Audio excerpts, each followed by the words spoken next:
دعا زينب بنت إسحاق النفزوية. ولدت عام 1072 ميلادي، وتعود جذوري إلى قبيلة نفزاوة بإفريقية التونسية، وهي تعد من أشهر القبائل خلال العصور القديمة في منطقة شمال إفريقيا التي عاشت في بلدان المغرب.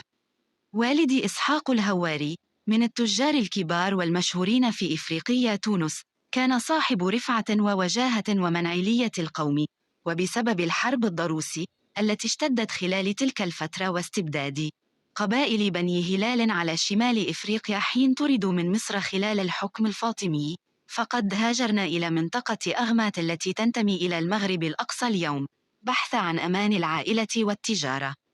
أكن بفاتنة الأمراء وزوجة السلاطين. قد ورثت هذا اللقب لأني لم أتزوج إلا السلاطين والأمراء.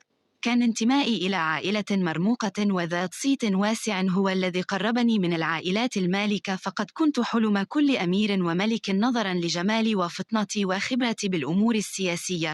كوني تلقيت علما ومعرفة ساعداني في ذلك. ساهمت في تأسيس مدينة مراكش بعد أن تزوجت أبي بكر بن عمر اللمتوني أمير الصحراء، ثم تزوجت من ابن عمه يوسف بن تاشفين سلطان الدولة المرابطية، وقد جعل مراكش عاصمة لملكه. وقد كان يتم استشارتي من الحكام والملوك في العديد من الأمور نظراً للمعرفة التي اكتسبتها. كما ساهمت في توحيد إمارات المغرب الأقصى، وتركت خلفي تاريخاً يخلد اسمي.